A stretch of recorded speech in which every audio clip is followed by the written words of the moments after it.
Hello student, welcome back to my channel Samrat academy. Student, जितने बच्चे class 10th में और 2027 बोर्ड का पेपर देने वाले हैं वो भी हिंदी का, और वो चाहते हैं कि हिंदी में 70 नंबर आ जाए, तो ये क्लास उनके लिए ही बनाया हूं। बहुत सारे बच्चे कमेंट कर रहे थे कि गुरुजी मेरी तैयारी नहीं हो पाई है, मेरा बैकलॉग लग गया है, और कैसे मैं क्या करूं कि मेरा 70 में 70 नंबर हिंदी तैयार हो जाए। कोई ऐसा वीडियो लेकर आइए ना। तो पूरे के पूरे हिंदी में आप लोगों के 22 टॉपिक हैं, और पूरे 22 टॉपिक है मैंने मोस्ट इंपोर्टेंट क्वेश्चन ला दिया है आज की इस वीडियो में।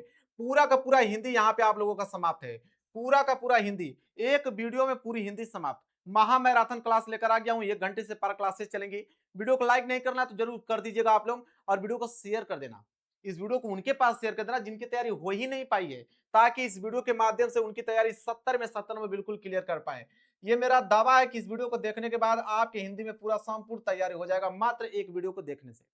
तो वीडियो को जरूर लाइक कर देना, और चैनल पर नए हो तो चैनल को जरूर सब्सक्राइब कर लेना। और इससे बाहर कुछ नहीं आएगा, इससे बाहर कुछ नहीं आएगा। टॉपिक हम लोग सबसे पहले स्टार्ट करेंगे।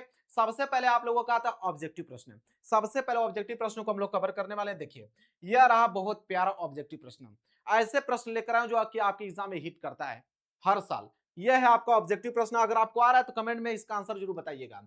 तो बहुविकल्पीय प्रश्न सबसे पहले हम लोग स्टार्ट करेंगे, और आपके पेपर में 20 नंबर का बहुविकल्पीय प्रश्न आता है। 20 में 20 नंबर बहुविकल्पीय करके आओगे। देखो यहां पे पहला प्रश्न क्या पूछा है, बहुत इंपॉर्टेंट प्रश्न है पहला वाला, ध्यान रखना। पहला वाला प्रश्न बोला है कि ध्रुवस्वामिनी के लेखक हैं। अब ध्रुवस्वामिनी के लेखक कौन है, इस प्रश्न पे आप ट्रिपल स्टार बना लो। इस प्रश्न पे आप ट्रिपल स्टार बना लो, इतना ज्यादा इंपॉर्टेंट यह प्रश्न है कि ध्रुवस्वामिनी के लेखक कौन है। आपके पास 4 ऑप्शन है, जयशंकर प्रसाद जी, जगदीश चंद्र माथुर जी, इसके बाद है आपके राम कुमार वर्मा जी, इसके बाद है आपके मोहन राकेश जी। तो चारों ऑप्शन में से कोई एक ऑप्शन सही है। तो ध्रुव स्वामिनी के जो लेखक हैं वह है आपके जयशंकर प्रसाद जी। कौन है, तो जयशंकर प्रसाद जी हैं। आराम से इस पर ट्रिक लगा लीजिए, बहुत प्यारा प्रश्न था। ध्रुव स्वामिनी के लेखक कौन है, जयशंकर प्रसाद जी हैं। क्लियर है। आइए दूसरे प्रश्न की तरफ बढ़ते हैं। देखिए यह दूसरा प्रश्न, यह भी बहुत इंपॉर्टेंट है कि भाव विलास के रचयिता हैं। इस पे भी आप ट्रिपल स्टार बना लीजिए, हर साल आता है यह पेपर में, हर साल यह पेपर में आता है कि भाव विलास के रचयिता कौन है। तो भाव विलास के रचयिता भूषण जी हैं, कि केशव जी हैं, कि आपके मतिराम हैं, कि देव हैं। बहुत प्यारा प्रश्न है। अगर इसका आंसर आपको मालूम है तो कमेंट में भर भर के आंसर दे देना कि भाव विलास के जो रचयिता हैं वह है आपके देव जी। कौन है मेरे प्यार बच्चों, देव जी हैं। तो यहाँ पे डी वाला बिल्कुल राइट आंसर हो जाएगा। टेंशन नहीं लेने का है, एग्जाम का टेंशन नहीं लेने का है। आपके आकाश भैया हैं, पूरा का पूरा तैयारी करा देंगे, संपूर्ण तैयारी। जाके 2027 बोर्ड एग्जाम में 95% मार्क्स लेकर आओगे। हिंदी में लिख लो अभी, ठीक है। आज की इस क्लास को देखने के बाद मजा आ जाने वाला है आप लोगों को, ठीक है। अब देखिए यहाँ पे तीसरा, अब ये तीसरा प्रश्न क्या बोला है कि दूसरा सप्तक का प्रकाशन वर्ष, बहुत इंपॉर्टेंट है, बहुत ज्यादा इंपॉर्टेंट है मेरे प्यारे बच्चों। Very very most important question आ गया। अगर आंसर मालूम है तो कमेंट करके बताइए। कह रहा है कि दूसरा सप्तक का प्रकाशन वर्ष है 1943, 1951, 1989 की 1985। बताइए क्या है इसका करेक्ट आंसर। तो बोला कि दूसरा सप्तक का प्रकाशन वर्ष है, तो दूसरा सप्तक का प्रकाशन वर्ष है सन 1951। सन 1951। अगर वही प्रथम पूछ ले तो प्रथम होता है 1943 में। अगर प्रश्न में यह पूछ दे कि प्रथम सप्तक का प्रकाशन वर्ष, तो 1943 में। दूसरा पूछा है तो 1951 में। कोई डाउट नहीं होना चाहिए। आगे बढ़ते हैं, अगले प्रश्न की तरफ देख लो। अगला प्रश्न क्या है, प्रश्न संख्या 4। प्रश्न संख्या 4 है कि जहां उपमेय में उपमान की समानता प्रकट की जाए वहां अलंकार होता है। Very very most important question आ गया, बहुत ही प्यारा प्रश्न आ गया कि जहां उपमेय में उपमान की समानता प्रकट की जाए वहां पे कौन सा अलंकार होता है। उपमा अलंकार, रूपक अलंकार, उत्प्रेक्षा अलंकार, संदेह। ट्रिक बता देता हूं, देखो ट्रिक कितना मजेदार इसका ट्रिक है, पढ़ते ही इसका आंसर दे दोगे। अब यहां बोला जहां उपमेय में उपमान, अब उप से उपमेय, उप से उपमान, और यहीं पे ऑप्शन में आपको उप से उपमा अलंकार। कितना ज्यादा बढ़िया ट्रिक है कि जहां उपमेय में उपमान की समानता प्रकट की जाए वहां कौन सा अलंकार होता है, वहां पे होता है उपमा अलंकार। यहाँ पे ए वाला जो है राइट आंसर हो जाएगा, ट्रिक लगा लो। बहुत प्यारा प्रश्न है और एग्जाम में देखने को मिलेगा ये प्रश्न। आगे बढ़ते हैं अगले प्रश्न की तरफ। प्रश्न संख्या 5वां। प्रश्न संख्या 5वां क्या है उसको थोड़ा ध्यान दीजिए। कह रहा है कि माता पिता में समास है। बहुत प्यारा प्रश्न है, लिख कर रख लो। 100% यहां से एक प्रश्न बनेगा, 100% यहां से एक प्रश्न बनेगा। माता पिता में समास है, कोई भी प्रश्न दे दे, बस आपको यह ध्यान में रखना है कि इसे बीच में बोलते हैं योजक चिन्ह। यह जो चिन्ह आया ना, इसको बोलते हैं योजक चिन्ह। जब ये चिन्ह आ जाएगा तो कौन सा समास होगा? कर्मधारय होगा कि द्विगु होगा कि बहुव्रीहि समास होगा कि द्वंद्व समास? तो ट्रिक में बता देता हूं, लिख के रख लो कि जब भी योजक चिन्ह देकर पूछे, जैसे भाई बहन पूछ दे, जैसे माता पिता पूछा है, तो बीच में अगर योजक चिन्ह आ गया, आप समझ लीजिए कि वह द्वंद्व समास है। कैसा समास है वह? द्वंद्व समास है मेरे प्यार बच्चों। क्लियर है? कोई डाउट नहीं होना चाहिए। मैं थोड़ा सा एसी चालू कर लेता हूं, गर्मी बहुत ज्यादा हो रही है, देख रहे हैं लाइट आई है।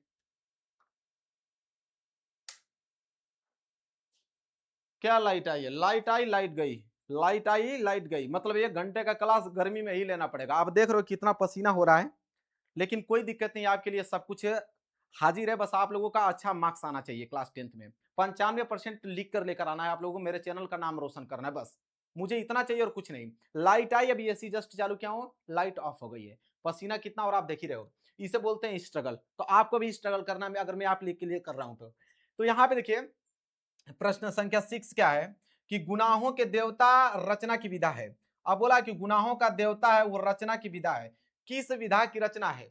गुनाहों का देवता जो है वो किस विधा की रचना है ये बताना है। कहानी विधा की कि नाटक विधा की, उपन्यास की, आत्मकथा? यह भी प्रश्न बहुत ज्यादा इंपॉर्टेंट है। यह प्रश्न भी बहुत प्यारा प्रश्न है जो कि हर साल आता है कि गुनाहों के देवता रचना की विधा है, तो यहाँ पे उपन्यास विधा की रचना है। यहाँ पे उपन्यास विधा की रचना, क्वेश्चन नंबर 6 का सी वाला जो है राइट आंसर हो जाएगा। गुनाहों के देवता रचना जो है किस विधा की रचना है? तो उपन्यास विधा की रचना है। यहां तक चीजें क्लियर हैं? चलिए, क्लियर हो रही है तो लाइक जरूर कर दीजिएगा। बहुत मेहनत लग रहा है, आप देख रहे हो कितना गर्मी में पढ़ाया जा रहा है आप लोगों के लिए, तो वीडियो को लाइक जरूर कर देना, शेयर कर देना। इसके बाद आइए प्रश्न संख्या 7वां। प्रश्न संख्या 7वां एकदम हलवा प्रश्न है। कह रहा है कि दीप जले शंख बजे, दीप जले शंख बजे के लेखक कौन है? यह भी प्रश्न बहुत ज्यादा आईएमपी है, बहुत ही ज्यादा आईएमपी प्रश्न है कि दीप जले शंख बजे के लेखक कौन है? कन्हैयालाल मिश्र प्रभाकर जी, शांति प्रिय द्विवेदी जी, कि यहाँ पे राम वृक्ष वेनीपुरी, कि देवेंद्र सत्यार्थी? बताइए कमेंट करके इसका राइट आंसर क्या होगा कि दीप जले शंख बजे के लेखक कौन है? तो वह है आपके कन्हैयालाल मिश्र प्रभाकर जी। तो जितने बच्चे ए वाले ऑप्शन पे क्लिक किए होंगे तो उनका 100% आंसर सही है कि दीप जले शंख बजे के लेखक कौन है? कन्हैयालाल मिश्र प्रभाकर जी। आगे है प्रश्न संख्या 8वां कि करुण रस का अस्थाई भाव है। बहुत इंपॉर्टेंट प्रश्न, हर साल आता है, हर साल यह पेपर में छपता है कि करुण रस का अस्थाई भाव क्रोध, कि शोक, कि हास्य, कि भय? तो करुण रस का अस्थाई भाव क्या होता है मेरे प्यारे बच्चों? वो होता है आपका शोक। क्या होता है? शोक होता है। करुण रस का अस्थाई भाव शोक होता है। बी वाला जो है राइट आंसर हो जाएगा। चलिए आगे बढ़ चलते हैं अगले प्रश्न की तरफ। अगला प्रश्न है प्रश्न संख्या 9। प्रश्न संख्या 9 क्या है कि चरण कमल बंदो हरिराई में प्रयुक्त अलंकार है। बहुत प्यारा प्रश्न है, लिख के रख लो, 100% यह प्रश्न छपेगा, यह प्रश्न छपना अनिवार्य है कि चरण कमल बंदो हरिराई में उपयुक्त अलंकार है, किस अलंकार का प्रयोग किया गया है? उपमा अलंकार का, कि उत्प्रेक्षा अलंकार का, कि रूपक अलंकार का, कि यमक अलंकार का? तो मेरे प्यार जो चरण कमल बंदो हरिराई में कौन सा अलंकार है? तो यहाँ पे रूपक अलंकार है। कौन सा अलंकार है? रूपक अलंकार है। यहां तक चीजें क्लियर है, कोई डाउट नहीं होना चाहिए। मजा आ रहा है आप लोगों को पढ़ने में? बहुत मजा आएगा। आगे देखो कितनी लंबी क्लासेज हैं, बहुत मजा, एक भी टॉपिक छोड़ने वाला नहीं हूं। हाँ आगे है प्रश्न संख्या 10वां। बोला है कि रोला छंद के प्रत्येक चरण में कितनी मात्राएं होती हैं? तो रोला छंद के प्रत्येक चरण में कितनी मात्राएं होती हैं? आपको मालूम है कि रोला समात्रिक छंद होता है, इसमें कितनी मात्राएं होती हैं? 24, 16, 13 की 11? कमेंट करके बताइए।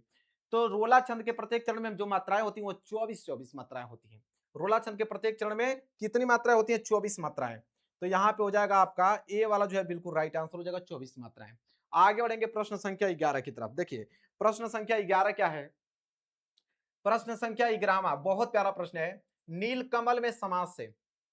आ गया जबरदस्त प्रश्न, नील कमल में समास से। अब यहां बोला है कि कौन सा समास है नील कमल में? बहुत इंपॉर्टेंट प्रश्न है, डबल स्टार बना लीजिए इस पे भी कि नील कमल में समास है द्वंद्व समास, द्विगु समास, कर्मधारय समास की बहुव्रीहि समास?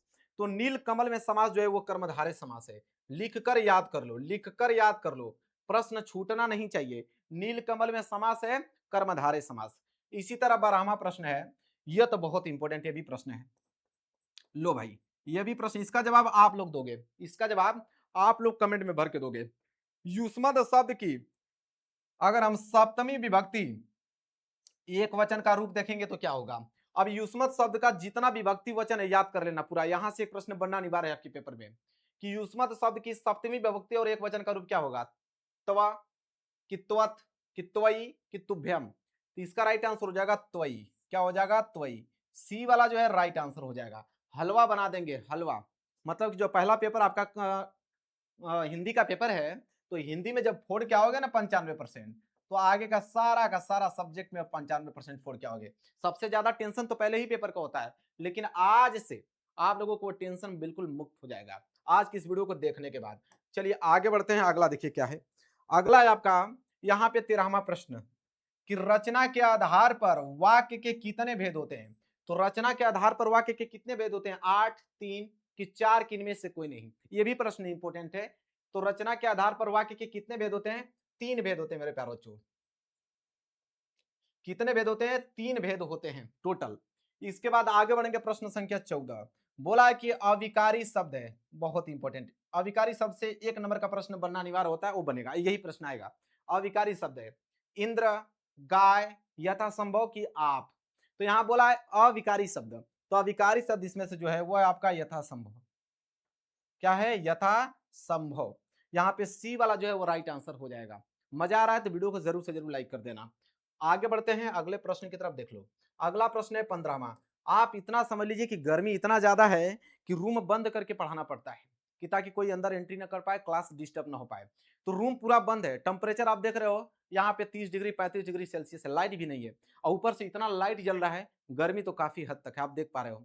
लेकिन कोई दिक्कत नहीं है, आपके लिए मेहनत करेंगे और आपको भी मेहनत करके 95% ला के हमारे चैनल का नाम रोशन करना है आप लोगों को। कह रहा है 15वां कि नीड का निर्माण फिर के रचनाकार है। मतलब कि नीड का निर्माण जो रचना है उसके रचनाकार कौन है? हरिवंश राय बच्चन जी, डॉक्टर राजेंद्र प्रसाद जी, कि यहाँ पे दिया है हजारी प्रसाद द्विवेदी, कि राम विलास शर्मा जी। ठीक है, तो नीड का निर्माण फिर के रचनाकार है हरिवंश राय बच्चन जी। यहाँ पे 15वें का ए वाला जो है वो राइट आंसर हो जाएगा, हरिवंश राय बच्चन जी। नीड का निर्माण फिर जो रचना है वो हरिवंश राय बच्चन जी की रचना है। आगे 16वां प्रश्न कि पीपर पात सरिस मंडोला में अलंकार है। बहुत बढ़िया प्रश्न दे दिया कि पीपर पात सरिस मंडोला में अलंकार है। इस प्रश्न को भी लिख लो, यहाँ पे ये प्रश्न पूछेगा, 100% पूछेगा। ठीक है, कि पीपर पात सरिस मंडोला में अलंकार है। ठीक है, कौन सा अलंकार है? तो इसमें जो अलंकार है मेरे प्यारे बच्चों, श्लेष अलंकार है कि उपमा अलंकार है कि उत्प्रेक्षा अलंकार है कि रूपक अलंकार है? जल्दी से कमेंट करके बताइए कि पीपर पात सरिस मंडोला में कौन सा अलंकार है? तो यहाँ पे उपमा अलंकार का प्रयोग किया गया है। यहाँ पे उपमा अलंकार का बी वाला जो है राइट आंसर हो जाएगा। पीपर पात सरिस मंडोला में अलंकार है, तो यहाँ पे उपमा अलंकार।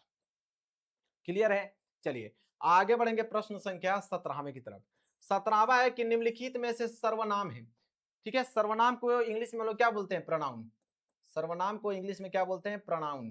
ठीक है, तो बोला है कि सर्वनाम कौन है? काला, घोड़ा, वह कि लड़का। तो देखिए काला तो नाम है, यह भी घोड़ा भी नाम होता है, यह भी लड़का भी नाम है, मतलब ये सब नाउन है। और यह वह, जैसे ही सी इट आता है ना, आप अंग्रेजी में पढ़े होगे कि ही सी इट, यह सब क्या है? तो ये सब आपके प्रोनाउन होते हैं।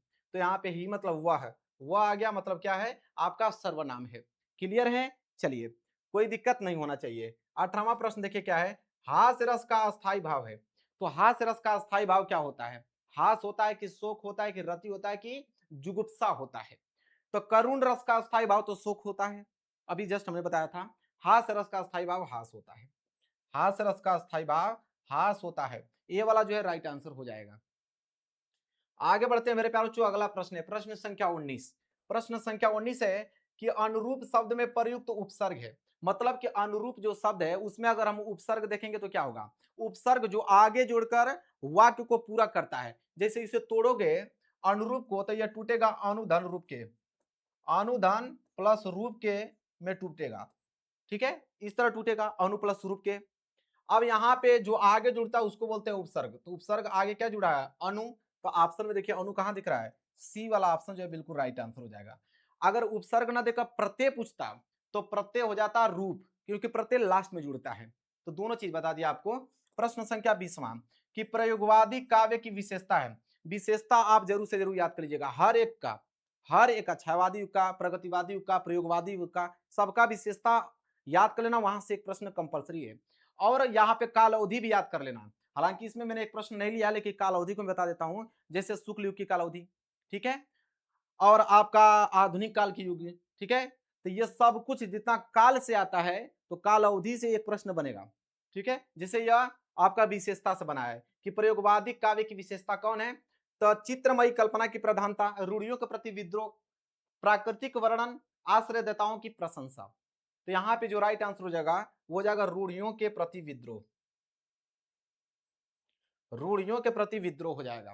क्लियर है, 20वें का बी वाला। अब मेरे प्यार बच्चों देखिए गर्मी बहुत ज्यादा हो रही है, बहुत ज्यादा गर्मी हो रही है, कोई दिक्कत नहीं है, चलिए क्लास कंटिन्यू करते हैं। बहुविकल्पीय का काम खत्म, बहुविकल्पीय का काम खत्म। आगे हम देखेंगे महत्वपूर्ण गद्यांश। बहुत प्यारा गद्यांश लिया हूं, और ऐसा यह गद्यांश है ना मेरे प्यार बच्चों कि जो कि जब से पेपर बनाना स्टार्ट हुआ है तब से यह गद्यांश पूछ रहा है, याद रख लेना। तब से यह गद्यांश, जब से पेपर बनाना स्टार्ट हुआ है तब से यह गद्यांश पूछा जा रहा है। इस पे आप अनंत स्टार बना दोगे फिर भी कोई कम नहीं, अनंत स्टार बना दोगे फिर भी कमी ही रहेगी इसमें। क्या है वह कि कुसंग का जबर सबसे भयानक होता है। पढ़ लेते हैं थोड़ा ध्यान से इसको। कह रहा है कि कुसंग का ज्वर सबसे भयानक होता है, यह केवल नीति और सद्वृत्ति का ही नाश नहीं करता बल्कि बुद्धि का भी क्षय करता है।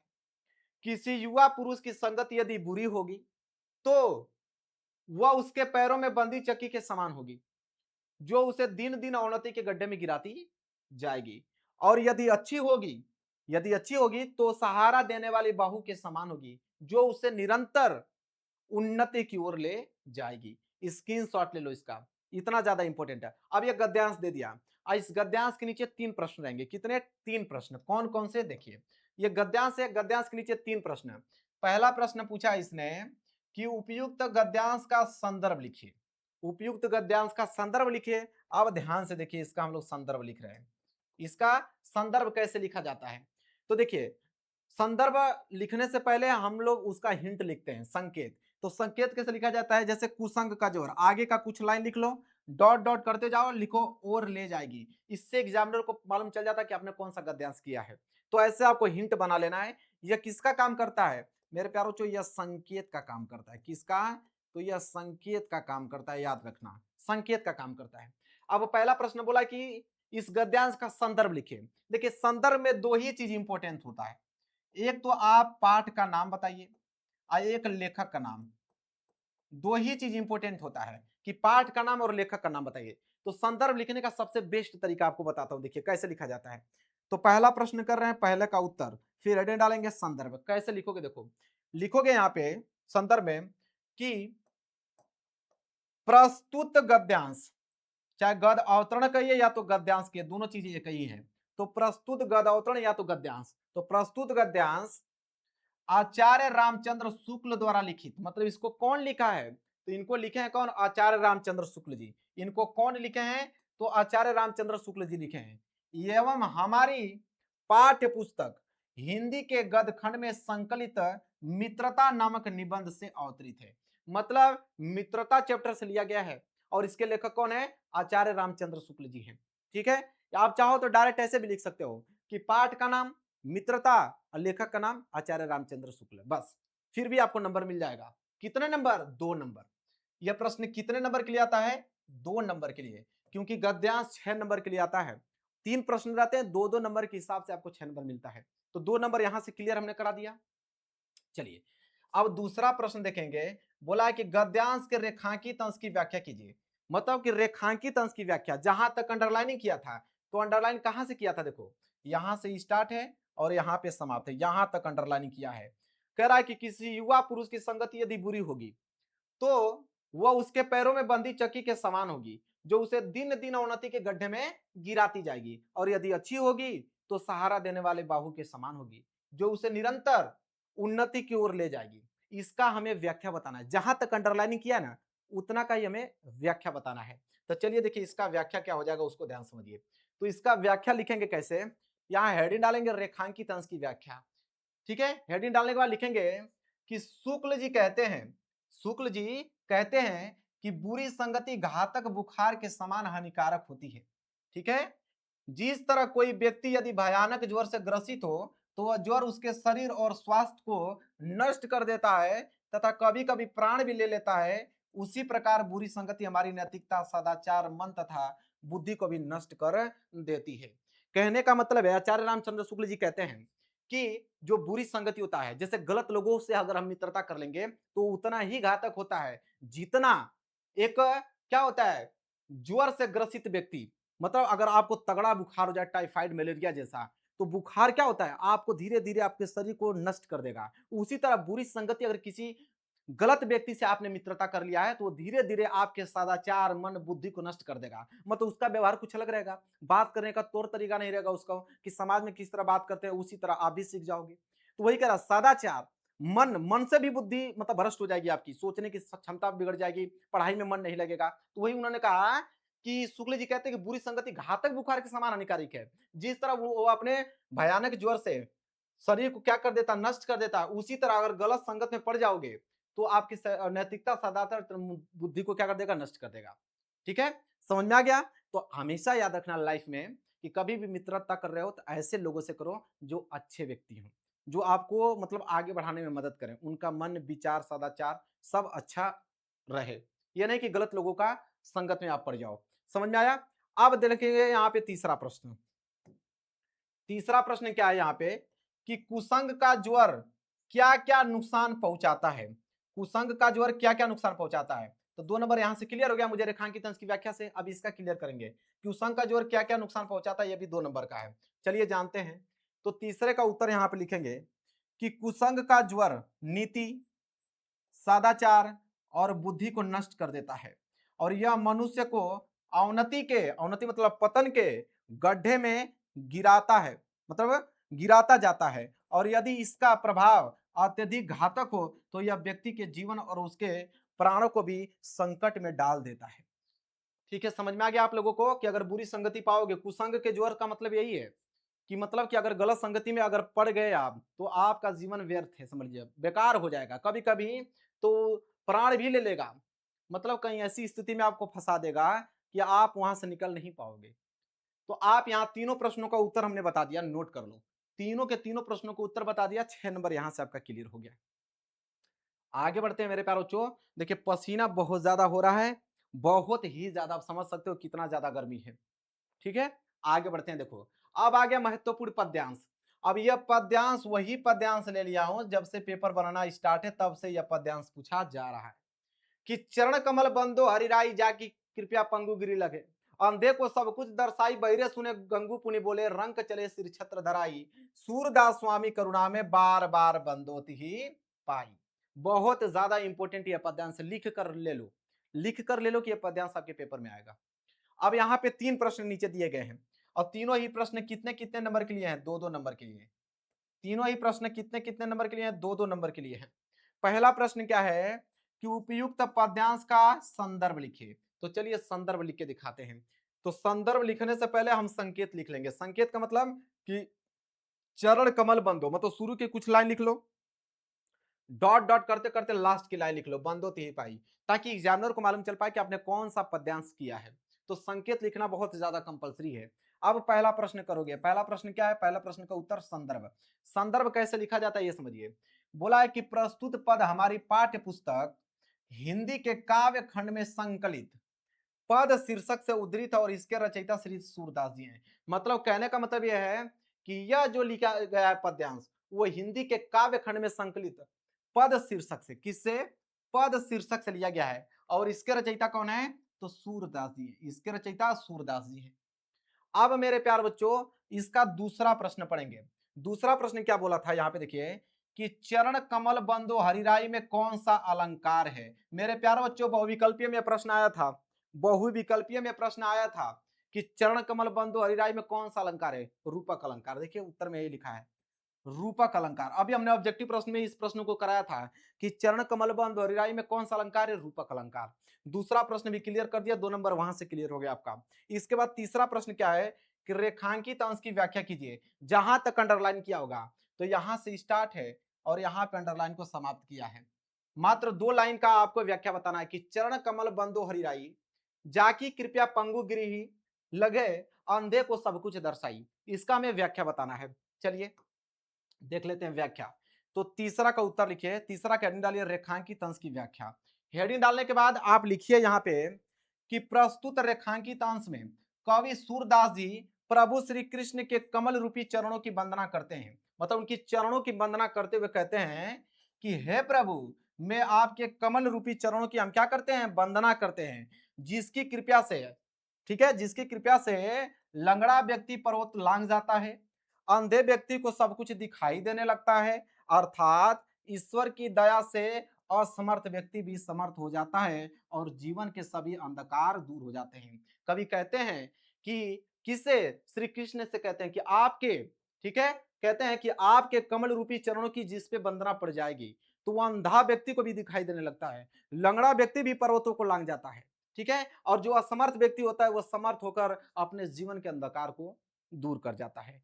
ठीक है, यहां तक चीजें क्लियर हैं आपको, क्लियर है, कोई डाउट नहीं होना चाहिए। हाँ, इसका पीडीएफ अगर चाहिए, सोल्यूशन सहित पीडीएफ, तो पीडीएफ आपको मिल जाएगा। कहां मिलेगा पीडीएफ, सुन लो, पीडीएफ कहां मिलेगा, उसको डाउनलोड कर लेना।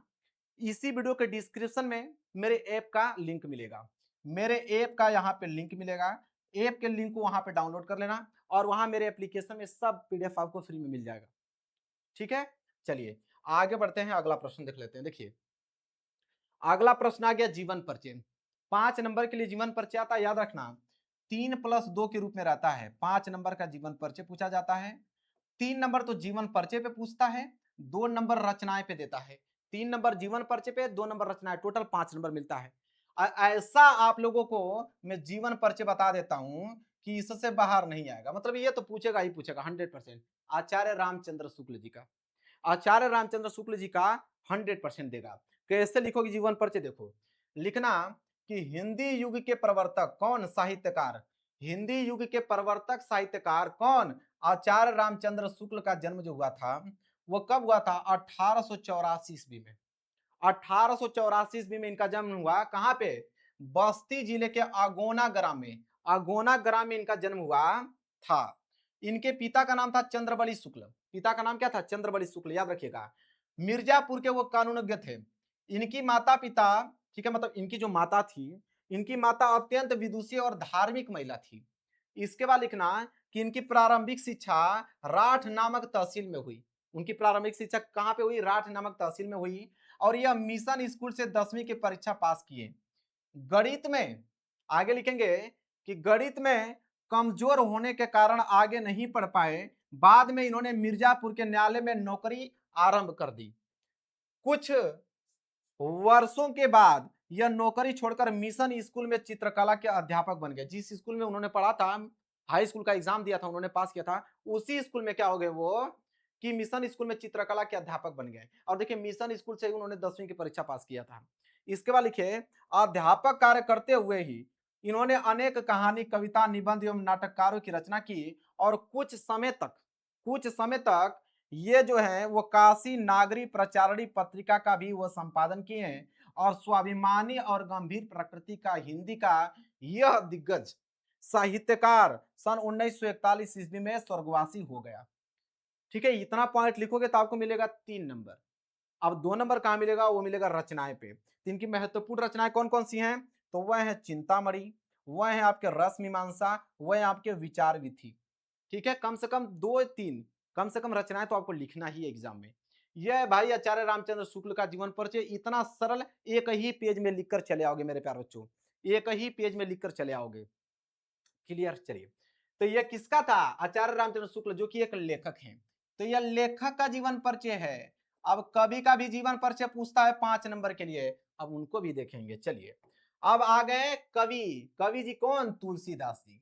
भाई ये तो कंपल्सरी है कि ये तो देता ही देता है। अब एक कवि जी आ गए, वो भी तुलसीदास जी। इनका कैसे लिखेंगे जीवन परिचय, देखिए लिखेंगे इनका जीवन परिचय कि तुलसीदास जी का जो जन्म हुआ था वह 1532 ईस्वी में, याद कर लो डेट, कब, 1532 ईस्वी में। कहां हुआ था, तो बांदा जिले के राजापुर ग्राम में हुआ था। बांदा जिले के राजापुर ग्राम में हुआ था। और कुछ विद्वान इनका जन्म जो है वह एटा जिले के सोरो ग्राम में मानते हैं। मतलब कि कुछ तो मानते हैं कि बांदा जिला के राजापुर ग्राम में उनका जन्म हुआ था, लेकिन कुछ विद्वान ये मानते हैं कि नहीं, इनका जो जन्म हुआ था वो एटा जिले के सोरो नामक ग्राम में हुआ था। तुलसीदास जी सरयुप्राणी ब्राह्मण थे, मतलब ब्राह्मण थे, और इनके पिता आत्माराम दुबे और माता हुलसी देवी ने, ठीक है, हुलसी ने अमुक्त मूल नक्षत्र में उत्पन्न होने के कारण इन्हें त्याग दिया। जैसे जब इनका जन्म हुआ था तुलसीदास जी का, तो उन्होंने पंडितों से दिखवाया, तो पंडितों ने बताया कि नहीं, इनका जन्म जो हुआ था अमुक्त नक्षत्र में हुआ है, अमुक्त मूल नक्षत्र में हुआ। सुनते हुए माता पिता घबरा गए, उनको त्याग दिए, ठीक है, उनको क्या कर दिए, त्याग दिए। इनका बचपन अनेकानेक आपदाओं के बीच व्यतीत हुआ। सौभाग्य से इन्हें बाबा नरहरिदास का वरदहस्त प्राप्त हुआ, मतलब वो उनके गुरु थे नरहरिदास, किसी न किसी तरह जंगल में कहीं ना कहीं पा गए होंगे, ठीक है, नरहरिदास, फिर उनको अपने पास बैठाया, उनको शिक्षा प्रदान की, कौन, नरहरिदास ने। इनकी कृपया से इन्हें शास्त्रों के अध्ययन अनुशीलन का अवसर प्राप्त हुआ, मतलब नरहरिदास ने उनको पढ़ाया, ठीक है, उनको पढ़ाया, शास्त्रों के बारे में उनको अध्ययन कराया, ठीक है। फिर कह रहे तुलसीदास का जो विवाह था सुंदर विदुषी कन्या रत्नावली से, तो तुलसीदास का विवाह भी हुआ था, किससे, रत्नावली नामक एक स्त्री थी, उनसे विवाह हुआ, और ये अपनी पत्नी के प्रेम में अनुरक्त रहते थे, मतलब अपनी पत्नी से कुछ ज्यादा ही प्रेम वो करते थे, ठीक है। एक बार पत्नी के डांट से इन्हें वैराग्य उत्पन्न हो गया, एक बार किसी कारणवश पत्नी उनको डांट दी, फिर उन्होंने घर परिवार छोड़ दिया, वैराग्य उन्होंने धारण कर लिया, और यह काशी चले गए, कहाँ पे, काशी, मतलब बनारस, और अपने अनेक रचनाएं काशी, चित्रकूट और अयोध्या में लिखी। काशी के 80 घाट पर जाओगे ना, कभी जाइएगा बनारस, देखिएगा 80 घाट पे आरती होती है बहुत जबरदस्त, वहां पे जाइएगा, तो 80 घाट पर ही सन 1923 ईस्वी में इनकी जो है पार्थिव लीला का संवरण हुआ, मतलब उनकी मृत्यु हो गई थी 80 घाट पे। तो और रचनाएं की अगर हम बात करें तो कवितावली, यहाँ पे दोहावली और रामचरितमानस, ठीक है, इनकी महत्वपूर्ण रचनाएं हैं। क्लियर है, इतना ही पॉइंट आपको लिखना है एक पेज में, काम आप लोगों का बन जाएगा। चलिए, अब हमने जीवन परिचय को भी बता दिया, आगे जब हम बढ़ेंगे ना, तो आगे मुलाकात होगी किससे, संस्कृत के गद्यांश से, और संस्कृत का गद्यांश आपके पेपर में 5 नंबर के लिए पूछता है। यह भी आपका 3+2 के रूप में ही होता है। 3 नंबर मिलता है हिंदी अनुवाद पे, 2 नंबर मिलता है इसके संदर्भ पे, दो ही टॉपिक लिखा जाता है, संदर्भ और हिंदी अनुवाद। और जो मैं लिया हूं ना, इस पे आप 5 स्टार बना लो, इस पे आप 5 स्टार बना लो और लिख लो कि ये पेपर में आएगा, लिख लो कहीं पे कि ये पेपर में छपेगा, कि येषा नगरी भारतीय संस्कृते संस्कृतम पासम केंद्रम अस्ति, ईतयम संस्कृत भाषम संस्कृत तेस आलोक सर्वत्र प्रसिद्ध, ठीक है। मुगल राज दरसिको अत्रागते भारतीय दर्शन शास्त्रायम अध्ययनम अकरोत स तेसा ज्ञानन द प्रभावित अभवत यत तेन उपनिषद अनुवाद पारसी भाषायम कारित, ठीक है। ये लिख के रख लो, ये लिख के रख लो, लिख के रख लो कहीं पे कि ये प्रश्न छपेगा आपके पेपर में, यह प्रश्न छपना अनिवार्य है। इसका दो ही चीज लिखना होता है, संदर्भ और हिंदी में अनुवाद। कैसे, देखिए, सबसे पहले हम संदर्भ लिखेंगे, संदर्भ में लिखेंगे कि प्रस्तुत संस्कृत गद्यांश हमारी पाठ्य पुस्तक हिंदी के संस्कृत खंड के वाराणसी नामक पाठ से उद्धृत है। किस चैप्टर से लिया गया है, वाराणसी चैप्टर से, याद कर लो, वाराणसी चैप्टर से यह संस्कृत का गद्यांश लिया गया है। बस इतना ही पॉइंट आपको लिख देना है। अब लिखोगे हिंदी अनुवाद, अब ये जो हमने पढ़ के संस्कृत आपको सुनाया, इसका हिंदी अनुवाद क्या होगा समझो। तो हिंदी अनुवाद होगा कि यह नगरी भारतीय संस्कृति और संस्कृत भाषा की केंद्र स्थली है, ठीक है, केंद्र मानी जाती है यह नगरी भारतीय संस्कृति की, ठीक है, और संस्कृत भाषा की। यहीं से संस्कृत साहित्य और संस्कृति का प्रकाशन सभी जगह फैला, ठीक है। मुगल युवराज दारा सिकोह ने यहां आकर भारतीय दर्शन शास्त्रों का अध्ययन किया, और वह उनके ज्ञान से इतना प्रभावित हुआ था कि उसने उपनिषदों का अनुवाद जो है वो फारसी भाषा में कराया। मतलब यहाँ पे आया था कौन, मुगल युवराज दारा सिकोह ने। जब आकर वहां ने शिक्षा प्राप्त किया, तो उन्होंने देखा कि यार गजब तरीके से पढ़ाई हो रही है संस्कृत की यहाँ से, वो मतलब यहाँ से ज्ञान से इतना प्रभावित हुआ कि उन्होंने आगे जितना भी अनुवाद कराया, जितना भी उसने उपनिषद लिखा, वो सबका सबका अनुवाद किस में करा दिया, फारसी भाषा में करा दिया, समझ लो। क्लियर है, यहां से मतलब ये वाला गद्यांश संस्कृत का पूछेगा ही पूछेगा मेरे भाई। आगे बढ़ते हैं, अगला अब आ गया पद्यांश। अब यह पद्यांश भी सेम 5 नंबर के लिए ही होता है आपके पेपर में, 5 नंबर के लिए ये पद्यांश पूछा जाता है, और ये भी 3+2 के रूप में चलता है। किस रूप में, तो 3+2 के रूप में ही चलता है। 3 नंबर तो आपको मिलेगा किस पे, हिंदी अनुवाद पे, और 2 नंबर किससे मिलेगा, संदर्भ पे। क्या है देखिए, कह रहा है कि विश्वस्य सृष्टा ईश्वर एक इति भारतीय संस्कृति मूलम, ठीक है। यहां से देखिए, यहां से स्टार्ट है, समाप्त कहां हो रहा भाई, यहां तक। नोट कर लो मेरे प्यारे बच्चों, नोट कर लो, लिख के रख लो कि यह आएगा। कहां तक है? यहां तक लिख के रख लो कि यह आएगा। इस पे कितना स्टार बनाओगे? 10, 20, 50 कितना बनाओगे? लेकिन आएगा। ठीक है, बहुत इंपॉर्टेंट है, वेरी वेरी मोस्ट इंपोर्टेंट। मैं आप लोगों को संस्कृत का पद्यांश से बता रहा हूं। इसमें भी दो ही टॉपिक, संदर्भ और हिंदी में अनुवाद लिखना होता है। तो सबसे पहले इसका संदर्भ देखिए। संदर्भ क्या होगा कि प्रस्तुत संस्कृत गद्यांश। प्रस्तुत संस्कृत गद्यांश हमारी पाठ्य पुस्तक हिंदी के संस्कृत खंड में संकलित भारतीय संस्कृति नामक पाठ से उद्धृत है और इसमें भारतीय संस्कृति के संदेश का वर्णन है। मतलब यह जो पद्यांश लिया गया है वह भारतीय संस्कृति चैप्टर से लिया गया। किस चैप्टर से? भारतीय संस्कृति चैप्टर से लिया गया। बस इतना ही वर्णन करना, 2 नंबर मिल जाएगा। इसके बाद इसका हम देखेंगे हिंदी अनुवाद क्या होगा। हिंदी अनुवाद होगा कि विश्व का रचयिता ईश्वर एक ही है, यह भारतीय संस्कृति का मूल है, विभिन्न मतों के अनुयायी अनेक नामों से एक ही ईश्वर का भजन करते हैं। अग्नि, इंद्र, कृष्ण, करीम, राम, रहीम, जिन्न, बुद्ध, ईसा, अल्लाह इत्यादि नाम एक ही ईश्वर के हैं। एक ही ईश्वर के नाम हैं और उसी ईश्वर को लोग गुरु रूप में मानते हैं। अतः सभी मतों का जो संभाव और सम्मान हमारी संस्कृति का क्या है? वो संदेश है। लिख लो, नोट कर लो कहीं पे। जब ये प्रश्न आएगा ना, गर्दा मचा देना एग्जाम में। ठीक है, गर्दा गर्दा हो जाएगा जब इसको क्लास ले लोगे ना। जाइए 70 में 70 नंबर करके आइए, कोई रोक देगा तो बताना। आप इतना क्लास ले लूंगा ना एग्जाम तक जाते जाते, इतना मैराथन क्लास दौड़ा दूंगा, कहां से पूछेगा? यहीं से तो आएगा। चलिए आगे बढ़ते हैं, अगला टॉपिक देखते हैं। अगला टॉपिक देख लेते हैं मेरे प्यार बच्चों। अगला टॉपिक है श्लोक। 2 नंबर का तो श्लोक आता है। कहता है कि 2 नंबर का श्लोक लिखिए जो इस पेपर में न आया हो। लो भाई, 2 श्लोक आपको बताता हूं, बहुत ही ज्यादा सिंपल।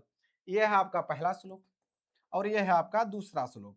पहला श्लोक है कि बंधम मरणम वापी जयो वापी पराजय उभयत्र समो वीर वीर भाव ही वीरता। कितना ज्यादा सिंपल है, बहुत ही ज्यादा सिंपल हमने श्लोक ले रखा है, याद हो जाएगा तुरंत। दूसरा तो इससे भी ज्यादा सिंपल है। लो भाई, पेन ही गिर गया। दूसरा है कि सर्वे भवन्तु सुखिनम सर्वे सन्तु निराम्या और सर्वे भद्राणु पश्यन्तु मां कश्चित् दुख भाग भवेत्। तो ये दूसरा हो गया। ये पहला, ये दूसरा। अब इससे सिंपल नहीं है। इससे सिंपल आप लोगों को पूरा का पूरा श्लोक में नहीं मिलेगा, पूरे किताब को ढूंढ लेना। यही ऐसा 2 श्लोक है जो सबसे सिंपल था, जो सबसे सिंपल था।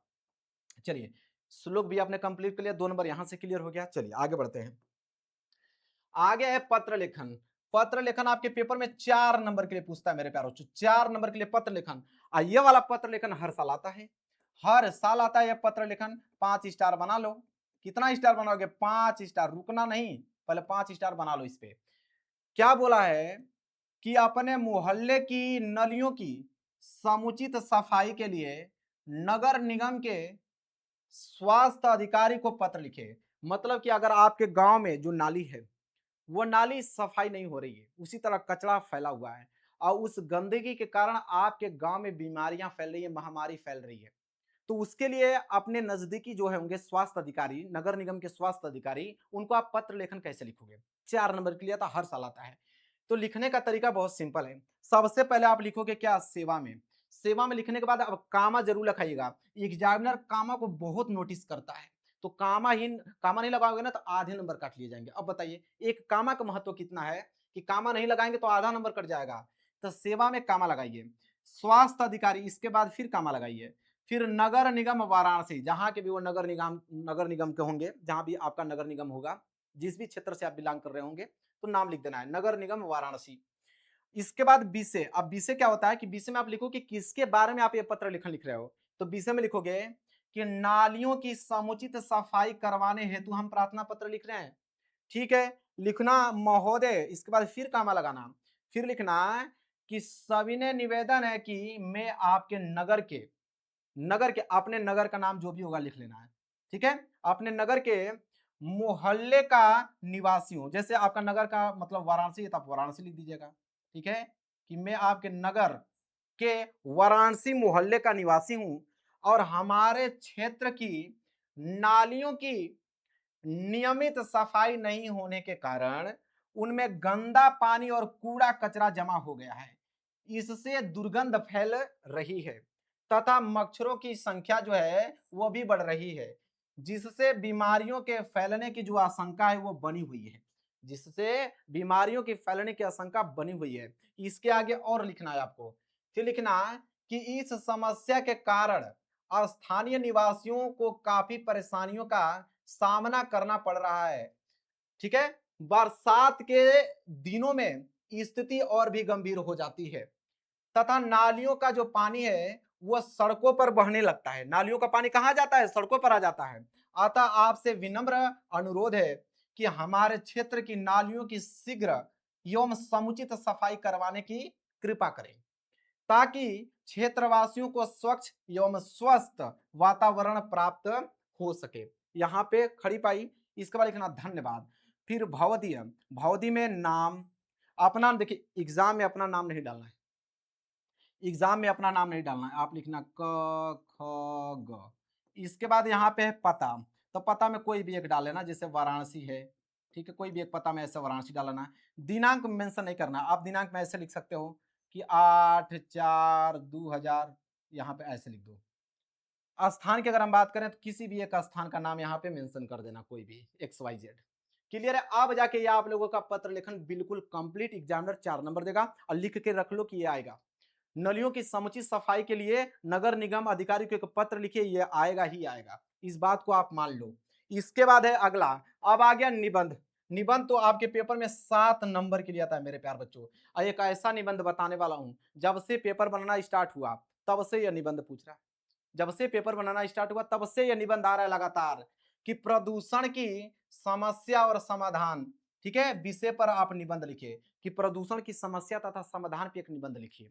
बहुत इंपॉर्टेंट है, 7 नंबर के लिए पेपर में आता है। बहुत शॉर्टकट तरीका आपको बताता हूं निबंध लिखने का। बहुत सारे बच्चे कंफ्यूज होते हैं कि क्या गुरुजी हम 3 4 5 पन्ना लिखेंगे तब जाके मिलेगा क्या 7 में 7 नंबर? नहीं, एग्जामिनर को चाहिए ऑथेंटिक चीज कि आप बताना क्या चाह रहे हो, मेन मेन पॉइंट आपने लिखा है कि नहीं। अगर वो आपने लिखा है 7 में 7 नंबर मिल जाएगा, मात्र एक ही पेज 1.5 ही पेज में मिल जाएगा।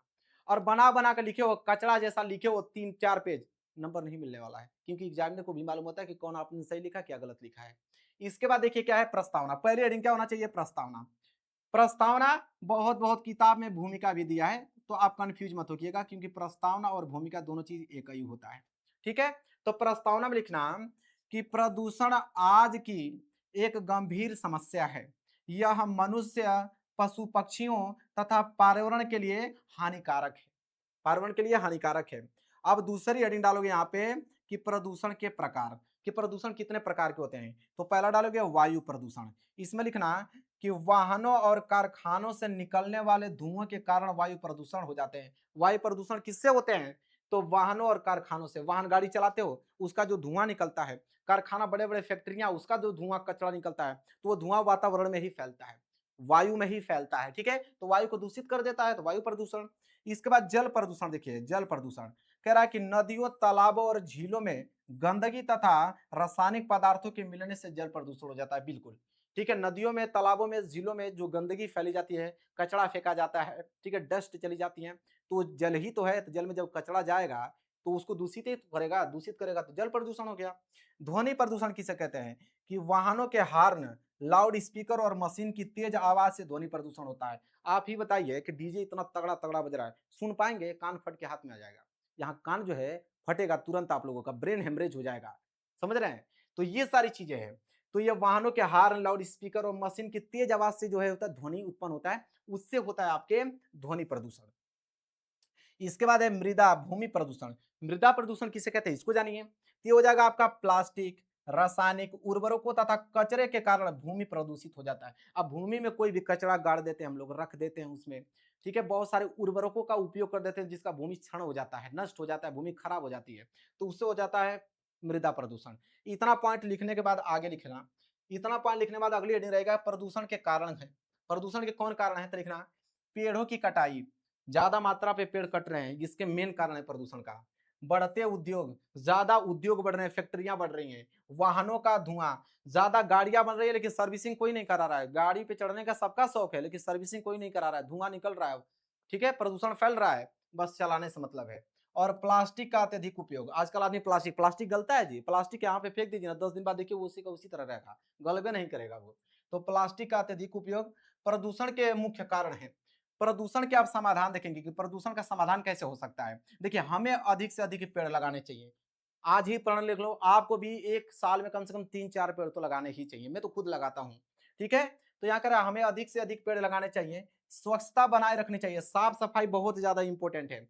स्वच्छता बनाए रखनी चाहिए, प्लास्टिक का कम उपयोग करें, प्लास्टिक का कम से कम उपयोग करना चाहिए तथा पर्यावरण संरक्षण के नियमों का हमें पालन करना चाहिए। जो भी नियम चलता है, उस नियम का पालन भी करना चाहिए, तब जाके प्रदूषण रुकेगा, कम होगा। इसके बाद उपसंहार, लास्ट हेडिंग उपसंहार। तो उपसंहार में लिखोगे कि प्रदूषण को रोकना हम सभी की जिम्मेदारी है। यदि हम आज से ही जागरूक होकर कार्य करें तो आने वाली आने वाली पीढ़ियों की स्वच्छता और स्वास्थ्य पर्यावरण प्रदान हम कर सकते हैं। यह है, स्क्रीनशॉट ले लो। यहाँ पूरा का पूरा आप लोगों का निबंध जो है वो कंप्लीट हो गया। अब मेरे प्यार बच्चों, बहुत सारे बच्चों का कमेंट आएगा, सर खंड काव्य बता दीजिए। तो अब मैं खंड काव्य लिखा हूं। अब खंड काव्य बिल्कुल यहाँ पे लिखा ही नहीं हूं। अब क्या होगा आप समझना। खंड काव्य मेरे प्यार जो जिला वाइज आता है, खंड काव्य जिला वाइज आता है। हर एक जिले का अलग अलग खंड काव्य होता है, हर एक जिले का अलग अलग खंड काव्य होता है। तो सबसे पहला काम करना कि क्वेश्चन बैंक ले लेना। ट्यूशन बैंक में जब खंड काव्य खोलोगे ना, तो खंड काव्य देने के बाद उसके कॉर्नर में लिखा रहेगा जिले का नाम। तो अपने जिले का नाम वहां से पता कर लेना। या तो स्कूल जाते हो तो स्कूल टीचर से अपने पूछ लो कि सर हमारे जिले में कौन सा खंड काव्य पूछा जाता है, वो बता देंगे। कोई जब नहीं बता पाएगा ना, तब मेरे इस वीडियो में कमेंट कर दो, मैं अभी बता दूंगा।